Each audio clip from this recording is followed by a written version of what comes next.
As human beings, we have an absolutely amazing capacity. Amazing. To know how to find joy, to find satisfaction and happiness in things. We do, we're amazing. And so we want to talk about the amazing qualities of life today. The theme today is celebrate. But we can celebrate life every moment if we learn the tools and techniques. It's not always easy, if you haven't noticed. It's not always easy to find that joy and that satisfaction in life because this physical world gets bumpy. But if you learn how to handle the bumps and to work with spirit, life can be pretty darn good. You know, there aren't two powers in this universe. Some religions teach evil and goodness. We don't believe in evil and goodness. We believe in one power, one God, one infinite source of intelligence and creativity. And the power's there all the time. The power is blessing every single person the same way. The sunlight falls on everyone, the rain falls. God's energy, Spirit's energy falls on everyone the same. We decide how to use the energy. Are we going to use it? Or to be happy and joyful. I couldn't think of a word. I'm sorry. I know it's not charades, but I couldn't have a word there. But we decide what we're going to do and how we're going to express this thing called life. So let's go to the first part. Life is amazing. And to be amazing, it requires responsibility. We have to accept the good that's all around us. Will you say, I accept the good that's all around me? I accept the good that's all around me. And then just say it once again and mean it. I accept the good that's all around me. That's where the responsibility starts. It's acceptance and awareness of that goodness that's there. Sometimes we get in one of those moods where we just feel like everything's against us. It's all struggles and problems. And in our ignorance, because we have that one part of life that's difficult, we look out at everything as broken. And that's not the truth. Just because there's a broken part in our life, when we wake up, we realize there's so much more out there that we can use and we can do and we can change ourselves. So I'd like to just share a couple of things from some of my favorite mystics. Hafez, and thank you, perfect reading from Rumi, Barbara, perfect. Hafez said, God disguised as a myriad of things, is playing a game of tag and has kissed you and said, you're it. I mean it, you're really it. It's up to you. Now, Ernest Holmes said it this way, and this is from his book, This Thing Called You, and this is, he's speaking as if God is speaking. So this is a message directly from God, saying, all right, the game is yours. Play it as you see fit. I'm going to serve you, but don't fool yourself. I'm going to reflect right back to you what you give to me. If you don't like what's happening, I'm not going to be disturbed. You're the captain of your soul and the arbitrator of your faith. I have given you all. I've given you all. I have implanted freedom, individuality, and self-choice within you. Through learning and experience, you can learn a better and wiser way. Now, the Rolling Stones said it a little differently, too. You can't always get what you want. But if you try sometime, you'll always get what you need. So my question today, do you feel, just if you just look at your life, just a little purview of your life right now, do you feel you have a stronger relationship with your problems?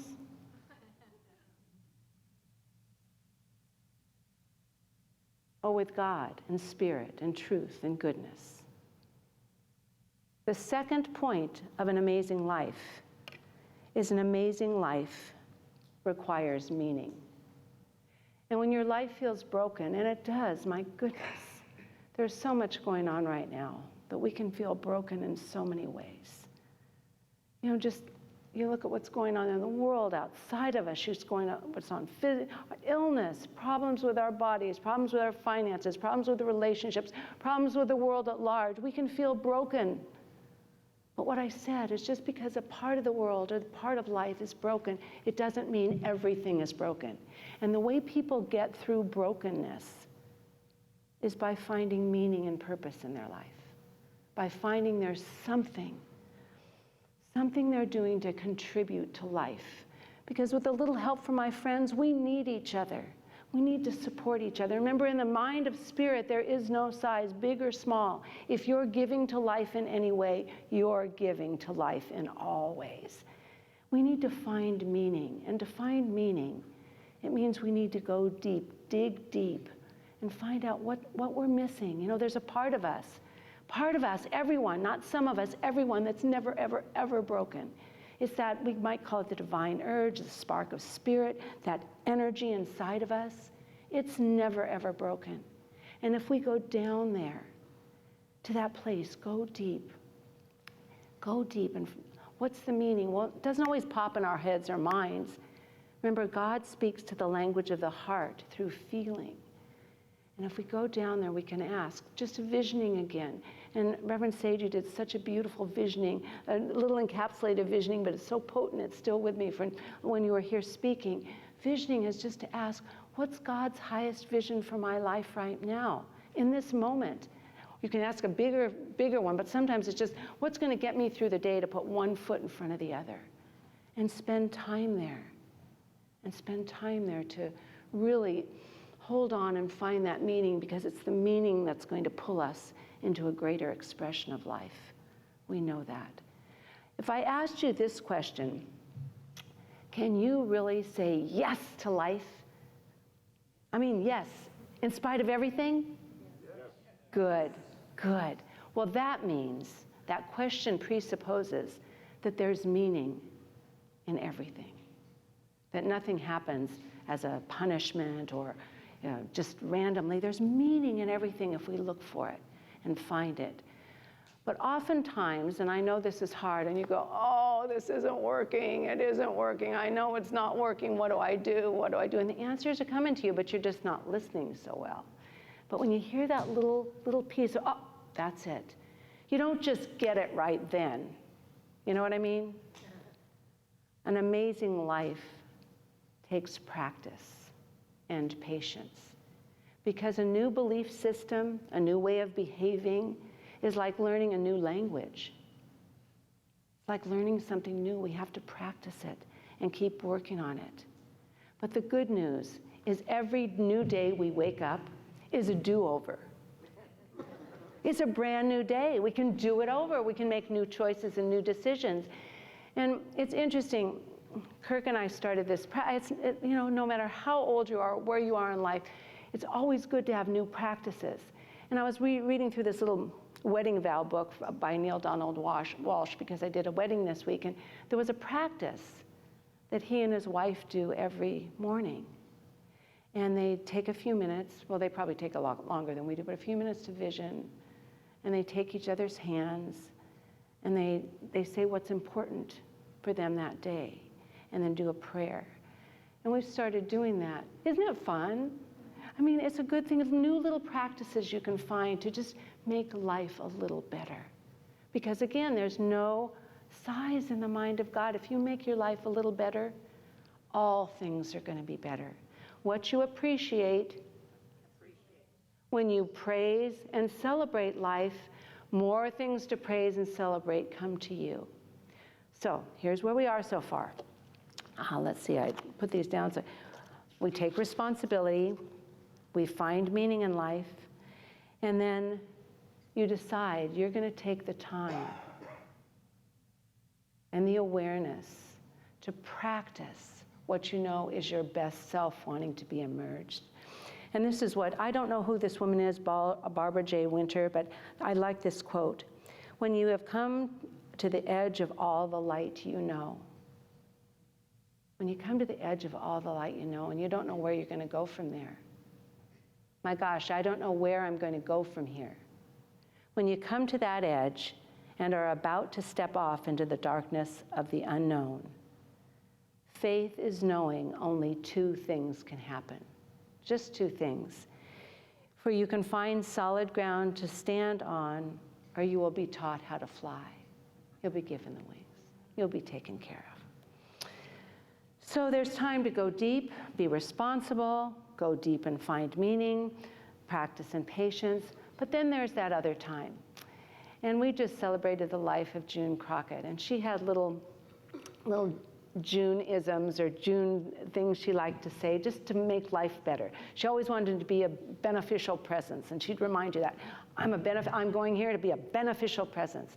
But she'd always say, and life is short, I'm putting on my party pants. Because there's another quality for an amazing life. You know, putting on your party pants just doesn't mean you celebrate the fun things like this when everybody's gone to a lot of trouble for special music and special, I don't know yet, but special. But it's also celebrating the smaller times, putting on your party pants and just celebrating life because life is short. And what Mark Nepo said is, you know what? There's a time to go deep and a time to float. And for him, floating is letting go of struggles and problems and just being in the presence. Jesus said it like this.